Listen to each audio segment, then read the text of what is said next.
I think where people stop themselves is they don't even get started because they let analysis paralysis take over. They're like, oh, I don't even know where to start. I don't even know what to talk about. I don't even know what to do. Or they let imposter syndrome get in the way, or they let, like, oh, I'm not good enough to do that. And they compare themselves to other people on the internet. And they say like, I want to post today, but I'm not going to. I'll wait till tomorrow, or wait till it's perfect, or I'll wait till I'm ready. And they just don't do it. You're never going to get clear on what it is that you're talking about and where you want to go if you don't take action. Clarity follows action, not the other way around. So people get it wrong when they're like, oh, I got to plan it all out.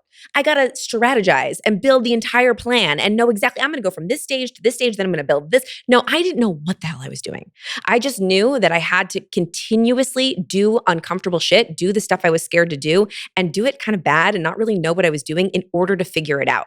And I like to look at it like it's almost like a magical treasure map where you can totally visualize this. You take an action step and then there's nothing on the map, but every time you take an action step, a little bit of the path develops. And then you take another action step and then another little bit of the path develops. Because once you see, oh, I really like doing lives, that brings in a lot of new audience to me. That makes me connect with people. Cool, I'm going to start doing lives. Or maybe like, oh, I just did a podcast. I enjoyed that. You're not going to know unless you just start doing it. So you got to do it messy. You got to do it imperfectly. And you just got to consistently stick with those commitments that you make with yourself. And then you'll build more confidence over time and the clarity will develop and you'll just start to grow. But if you don't start, then you can't get there. Mic drop. Mic drop, Jen. Listen, I remember being my first time ever being invited on a radio show, like a legit radio. We didn't have podcasts back then. It was like I had like maybe a 3-minute segment, right, in somebody else's radio show. And I was going to be like this real estate expert. And they were going to ask me a couple questions and then I was going to leave. They asked me the question.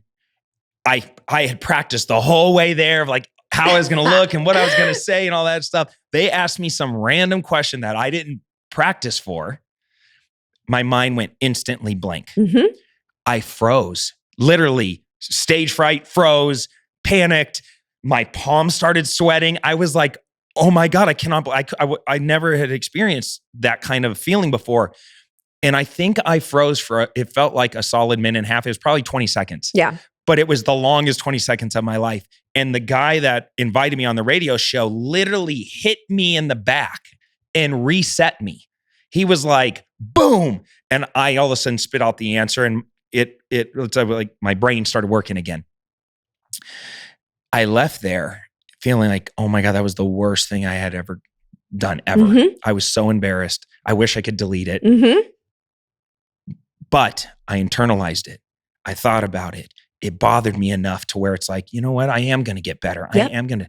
And that's what happens when you go live and you just, one of the things you said so quickly is, I didn't have stages to speak on. So I just went live and I practiced. I watch you doing this. By the way, what's your Instagram? Jenn_Gottlieb. If you ever follow Jen, in which all of you guys should do this, you'll see her consistently, almost every morning, doing her makeup, talking. It's raw. You're obviously very beautiful, and your husband is even more beautiful than you. And I'm a big fan of Chris. But I also love that you guys do a lot of stuff together. Chris, if you're listening, I think you're the most handsome man I've ever met. I can't wait to see you again. You take your makeup off, your hair's not done, and you're putting yourself out there as raw, as authentic as you can.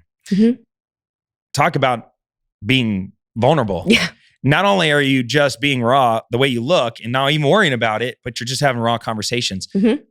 That's probably the best thing you could ever do. Because when people fall in love with you for just that, how much easier does it get when you look like this and you're all ready to